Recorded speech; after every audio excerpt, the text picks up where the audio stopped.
morning, good morning.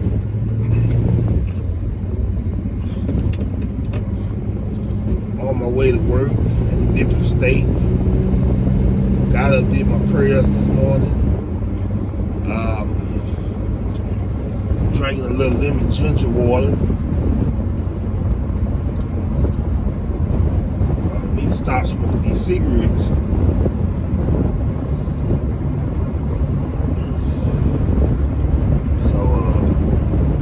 Work on that soon. Like I say right now, I'm drinking my lemon ginger water.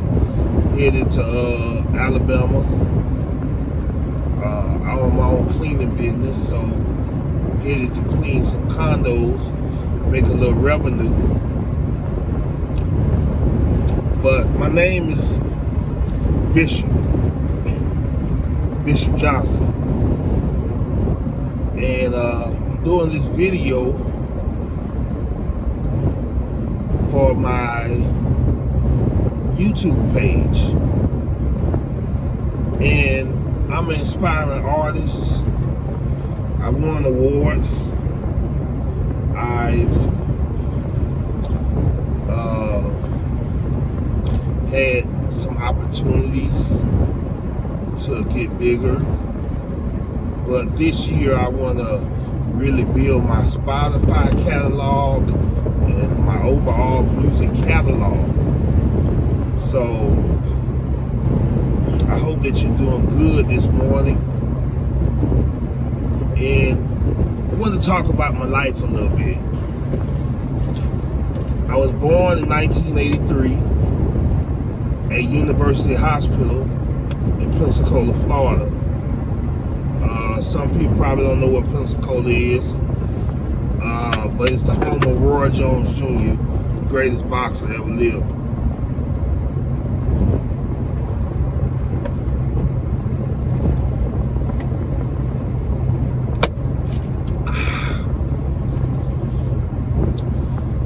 Now, my rap name is called Mobb Boss. I grew up in the streets, so a lot of my content actually what's called street music.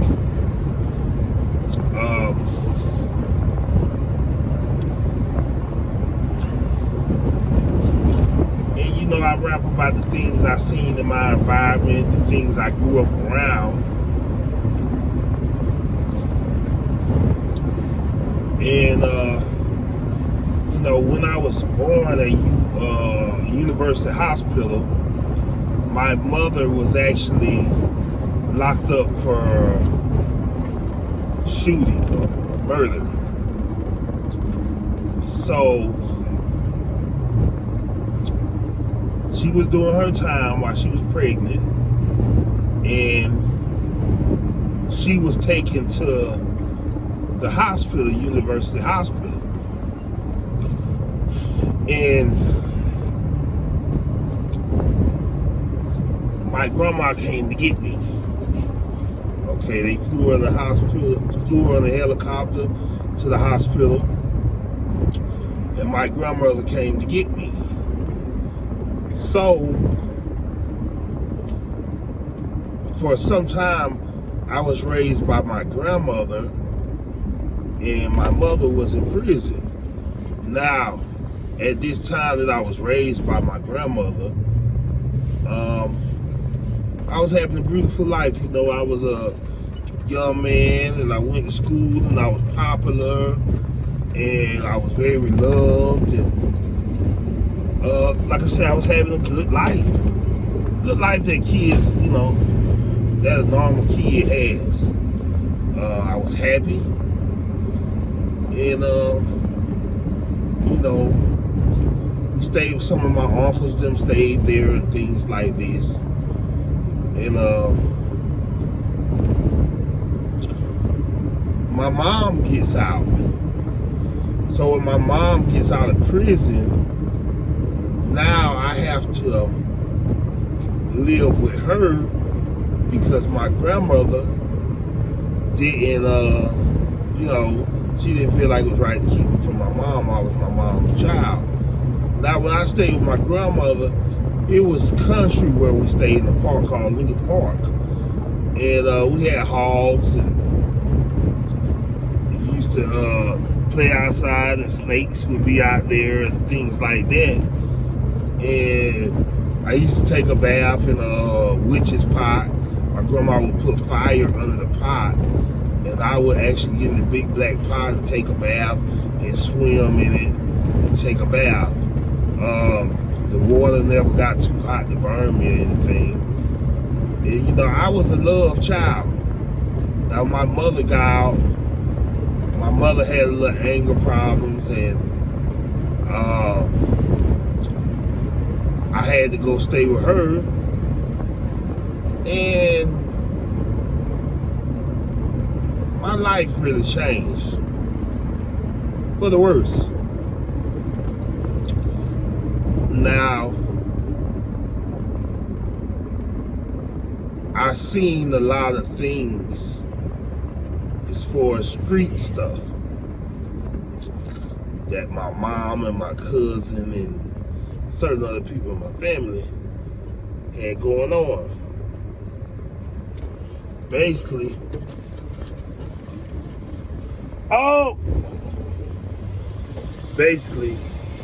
it was some, sorry about that. Basically, you know, drug dealing, stuff like that.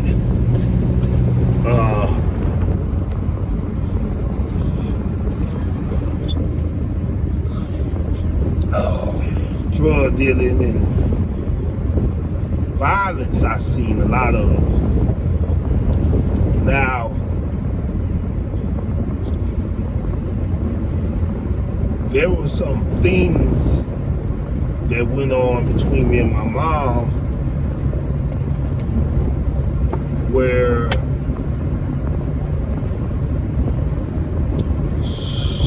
you know, I felt like as a young man, it was things I needed, shoes and stuff. Mom always kept me with a lot of clothes. And me and my mom would bump heads sometime, and a lot of things happened. I end up in foster care.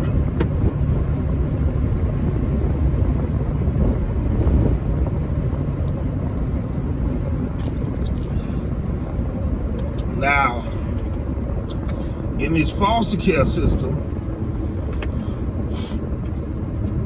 you're not around your real family, and people can tend to, there are some good foster care parents out there, but believe it or not, there's nothing like being with your own family. Okay? Because even though people treat you good and things like that, your own family, your family is your family. Everybody loves their family, hopefully, and family is a great thing. So, I was in foster care actually many times, but a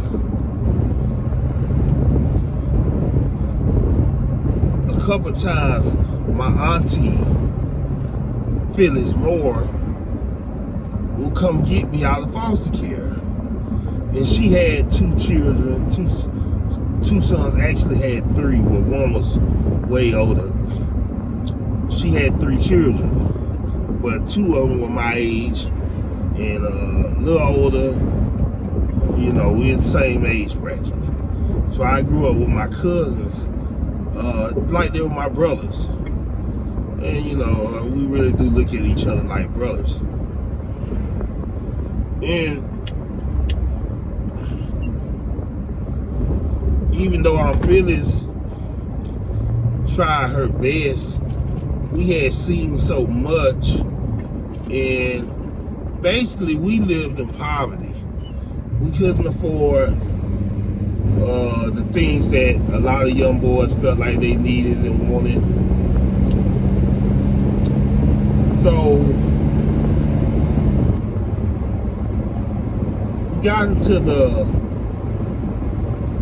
let's just say, illegal crime gang. And we started this gang, and we called it Organized Crime Family. Now,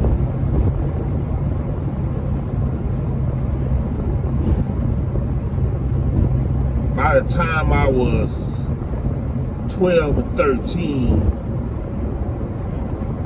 I knew how to sell drugs. I was an expert at robbing stores and kidnapping people and playing with machine guns and stuff like this. And I was infatuated with street things. And I also grew up in a juvenile justice center. So I was kind of a state baby too. Me and my cousin, we stayed in jail all the time.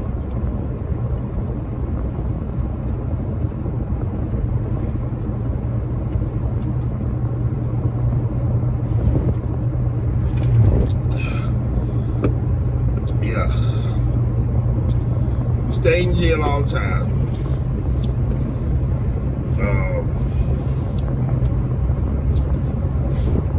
And sometimes my mom would come up there. Well, she used to ask to come to court or come to visit me. And I would tell them, no, I'd tell my mom, no, don't come up here, you know. I'm a young dude, I'm a grown man. I feel like whatever happens, happens. And one time my mom came up and,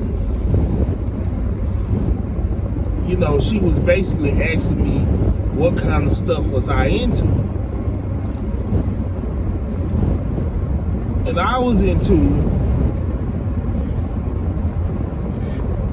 robbery and kidnapping, selling drugs and things like this. My mom cried and stuff. You know, I basically told her it wasn't her fault. That was things I wanted to get into. So somewhere in there, my auntie gets all us into boxing. And we all love boxing for Roy Jones, the champ of the world. 4-time division champ, that is. The only man to ever go from middleweight all the way to heavyweight championship. And Roy's a good guy. And we actually excelled in this boxing, and it gave us some hope. But it was too much for my auntie to afford, and my mom, she really wasn't gonna pay for me to be in it. And, you know, we later stopped boxing because we couldn't afford it. That was a major, it was turmoil in my life that I couldn't box anymore. And it really hurt me. And,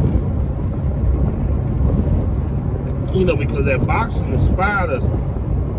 And they was actually wanting to send me to the Junior Olympics. And I had so much heart. You know, I was 12, 13 fighting grown men, Smoke Gainer, and sparring with Roy Jones. Of course, I was getting beat up, but I was a grown man sparring with these people, and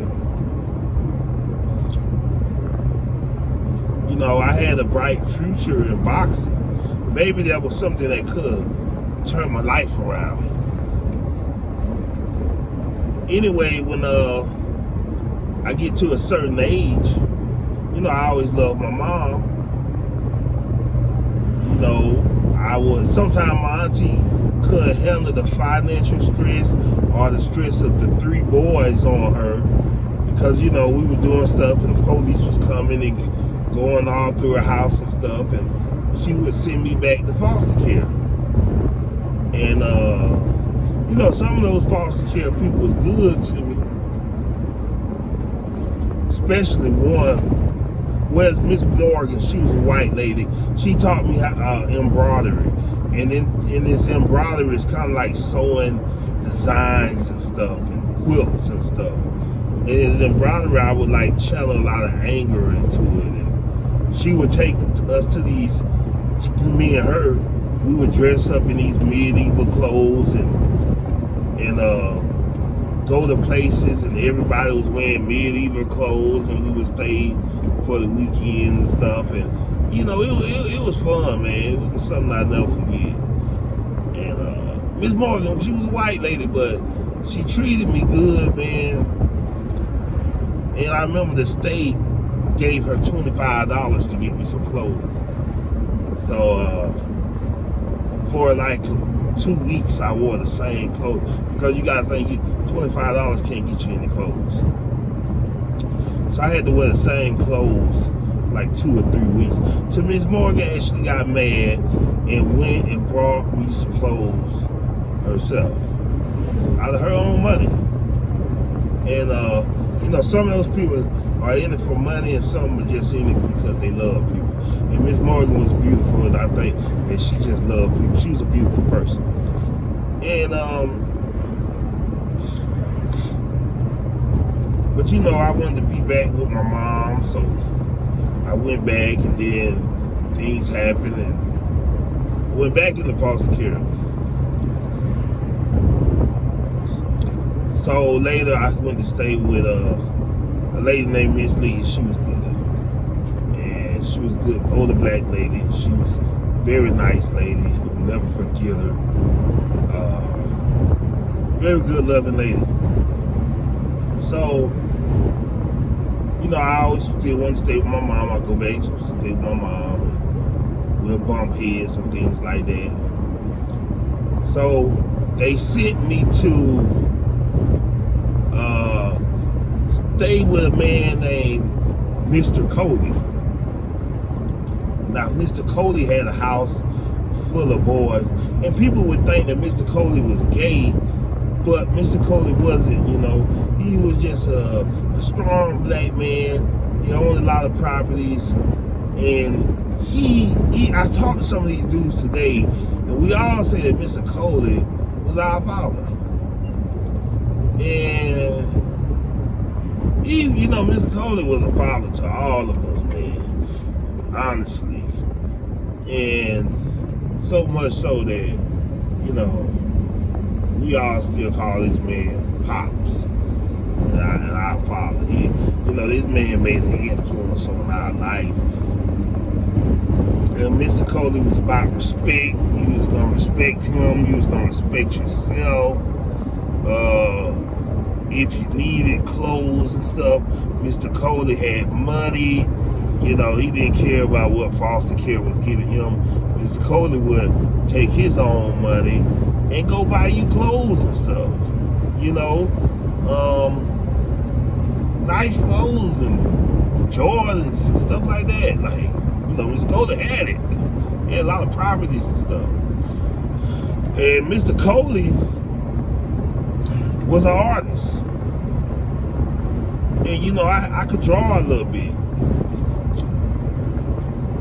And I would draw a picture, and Mr. Coley would be like, oh, okay, it's all right. He never actually told me my pictures were good. And he would give, it was like Daniel's son and Karate Kid. You know, Daniel would think he was doing good, you know, where he would think, man, what are you teaching me this little stuff like wax on, wax off for? But in the whole time, the things they were teaching, Mr. Miyagi was teaching Daniel's son, were some deeper things in life that was going to help Daniel's son in life. And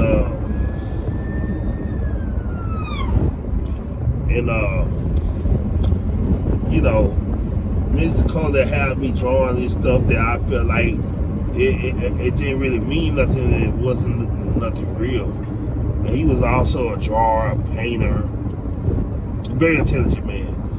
And yeah, I would show Mr. Coley these pictures, some nice pictures, and he would say, oh, it's okay. And back then I couldn't understand that. But what Mr. Coley was doing was basically teaching me to never settle for anything in life. Always go harder. Don't accept this. Reach for more. Reach to be better in life. At that time, I didn't understand that. And some things happened and stuff, and I went back to stay with my mom, and I was younger still, 14 and stuff like that, and me and my mom would bump heads, and I had a lot of anger in my heart against my mom. And I ended up,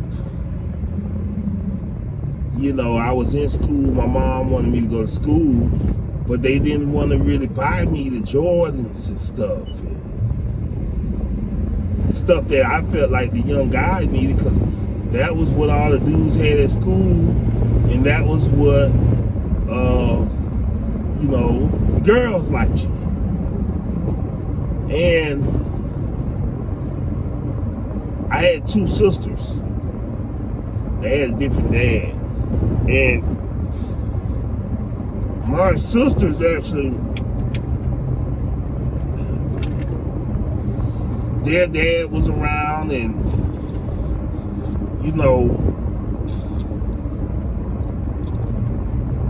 they actually had the things that they needed. The female clothes are cheaper. My mom would keep her daughters in nice outfits and different things like this. And